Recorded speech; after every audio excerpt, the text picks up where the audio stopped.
We have found in the 11 years we've been selecting Business Leaders of the Year that vision is a recurring theme among our honorees. This year's recipient of the award in the nonprofit category redefines vision. More than 10 years ago, Andy Shepard set out to create a sports center in northern Maine that would spur economic development activity based on two of Aroostook County's most enduring assets, snow and a heritage of skiing. He was alarmed at the declining vitality in the potato and lumber industries, which had sustained northern Maine's economy for decades. There had to be an infusion of new activity, and Andy thought cross-country skiing could be marketed to tourists and competitive athletes. All the area needed was the necessary infrastructure. Getting buy-in for that infrastructure, ski facilities, hotels, and restaurants, was no easy feat. But eventually, with a $25 million donation from the Lieber Foundation and a legion of volunteers, the nonprofit Maine Winter Sports Center opened in 1999. Since then, Andy has carefully built the center's reputation for hosting international ski events, starting in 2003 and culminating last year by landing its second Biathlon World Cup.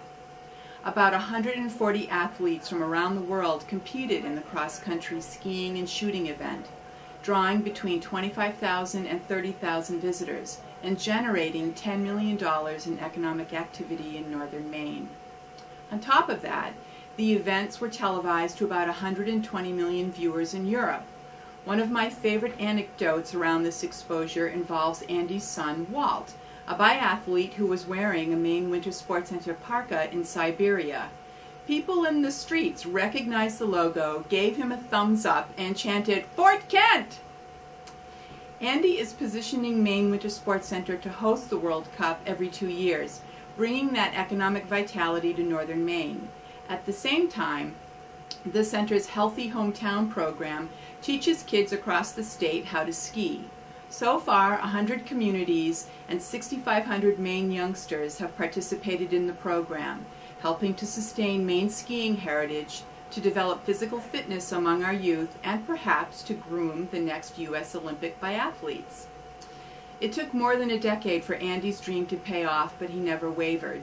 We applaud his vision, determination, and ability to tap unseen assets to drive economic development in Maine on a world stage. For that, we recognize Andy Shepard as the Mainebiz 2011 Business Leader of the Year. On behalf of the Maine Winter Sports Center and our staff, I'd like to take the opportunity to thank Mainebiz for recognizing us in this way. We're honored to be so. I'd also like to say that Maine Winter Sports Center, when we started, was nothing more than a notion, and it was a notion built on a fairly lofty principle that we could use the obscure sport of biathlon to try and make a difference in the economy of Maine.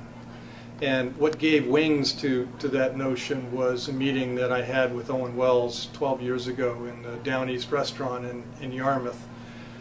Since that time, Owen really has walked hand in hand with us, giving us his vision, his support, has challenged us along the way a number of times. People focus on the fact that we've gotten $25 million, and that is a most remarkable contribution that only the Lieber Foundation would have been capable of giving us. But what's not recognized enough is the single-minded support and remarkable support of Owen Wells. He's going to retire at the end of this year. I suspect that we won't be seeing him on golf courses, but in fact we'll probably be seeing him in boardrooms and business meetings around the state, continuing to make a difference as he has over his 20-year career. But we're all blessed to have Owen and the Lieber Foundation in Maine, and I know that Maine Winter Sports Center and our staff and volunteers and the people that we work with all feel that way as well.